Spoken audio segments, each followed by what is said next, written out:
Lesson 1, Linear Inequalities. The learning intention for today is that students will be able to graph a linear inequality and identify the solutions to linear inequalities. You'll be successful if you can graph the linear inequalities on the screen here. First off, we're going to look at the inequality symbols. There's 4 of them, and it's really important that you know what each one means. I've got, first of all, this right-facing arrow, which is the greater than sign.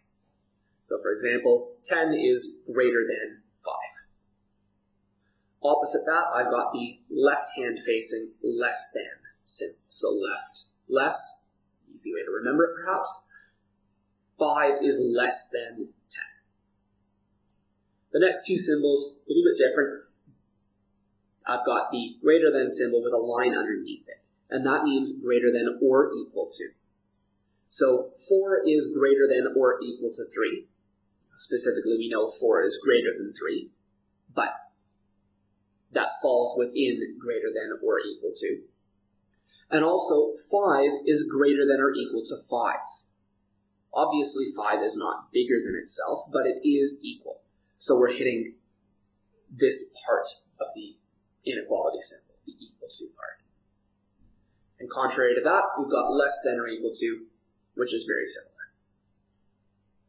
So with linear inequalities, it's any expression, I guess, that has an inequality symbol and has an x and a y.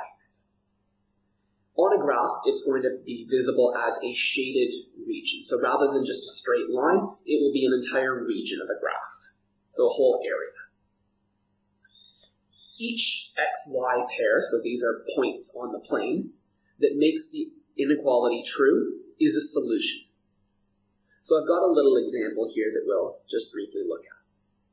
If my inequality is y is greater than or equal to x, then each of these points here, so the point 2, 3, and the point -4, 4, are solutions. Let's have a closer look at this example here.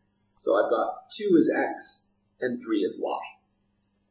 Well, y is greater than or equal to x, that's my inequality. But we know y is 3 and x is 2. Well, is 3 greater than or equal to 2? Yeah, it's greater. So that is a solution. You can see that here.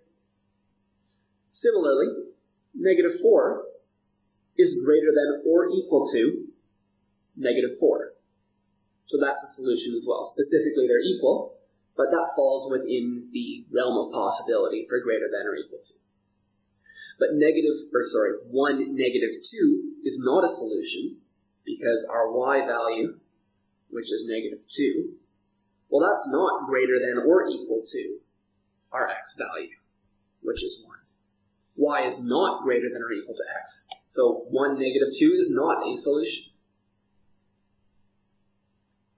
Have a go at this example yourself. I've got an example video. You can have a look at that and then come back and we'll continue. So how do we actually graph these linear inequalities? So something like y is greater than or equal to x. What does that look like on a graph? There's a process, and then we'll work through an example, then I'll give you another example to try on your own. So the first thing to do is to switch the inequality symbol for an equal sign and graph whatever that line is. So the example that I'm working through here, I've got this linear inequality here, so it's got a less than or equal to sign, and I've got 2x plus y is less than or equal to 12. Well, I'm going to graph the line 2x plus y equals 12. We know how to do that. This one I would probably graph using my x-intercept and my y-intercept. And just an important little feature here, if the inequality doesn't have the or equal to part, we're going to draw a dashed line. Whereas if it's, like this example here, less than or equal to, greater than or equal to, the line that we draw when we draw this line here will be a solid line. Then we're going to choose some point that's not on this line here, whatever that line is. If possible, I like to choose 0, 0. That's a pretty easy point to choose. Very easy to calculate, makes the math easier. If it is on the line, you can choose really, literally any point that you want, as long as it's not on the line. And that the line, again, is this line here. And we'll substitute that into the inequality. So I would put in 0 for x and 0 for y into this original expression here. If this point, so if 0, 0 satisfies the inequality, which means it's a solution, if that point is a solution, then the side of the line that the point is on will be shaded, and that's our solution region. Otherwise, if the point 0, 0 is not a solution, that means no point on that side of the line will be a solution. That's a little weird to sort of talk about, so we're going to have a look at an example together, and you'll see what that looks like in practical terms. First, we're going to look, though, at a couple of conventions. So as I said previously, less than and greater than, we use dotted lines. Less than and equal to, greater than or equal to, we use a solid line. On the CAS, linear inequalities have the solution region shaded. And on exams, that's the case generally as well. However, the textbook usually has the solution region unshaded. So just be very, very careful to recognize which is the solution region and which is not. And to help us with that, we can actually label, and we will label what the solution region is. So let's try this example. Graph y is less than 2x plus 4. First, we're graphing this y equals 2x plus 4, and it's a dashed line. So I want you to think about why it's a dashed line, and then try and graph that yourself. It's a dashed line because the inequality is strictly less than, and let's graph y equals 2x plus 4. There it is, so there's my y-intercept is 4, and then I'm going up by 2 and over 1 because my gradient is 2. Next up, we're testing a point. And again, I'm going to test 0, 0. And I'm going to test it by plugging it into both sides of this equation here. Or this, not equation, this inequality. So on the left, the left-hand side of the equation, I have y. Y is 0.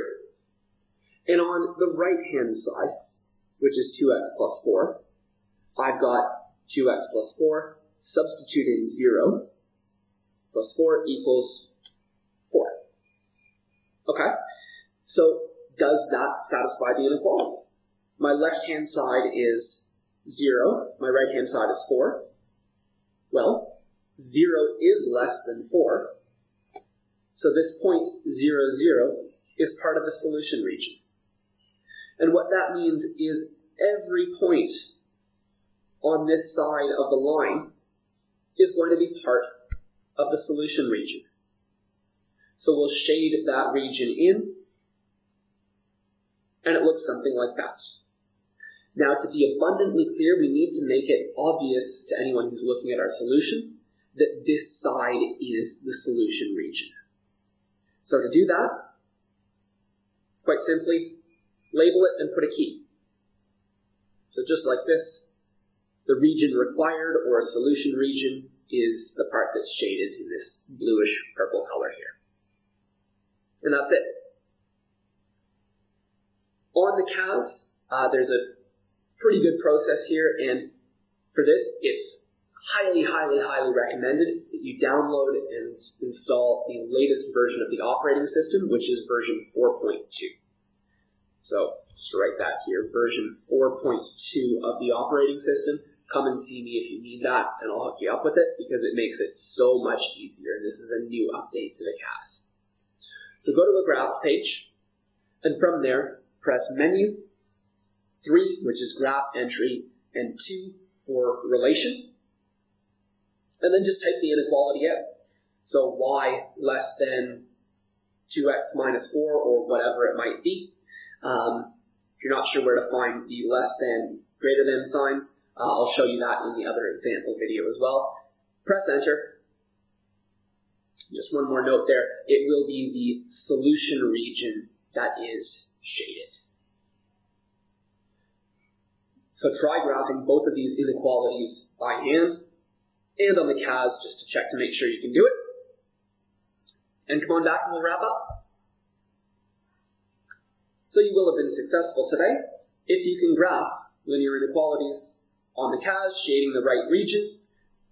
So try and do that. And again, update your CAS operating system to version 4.2 because it's going to make your life so much easier in this topic. Thank you.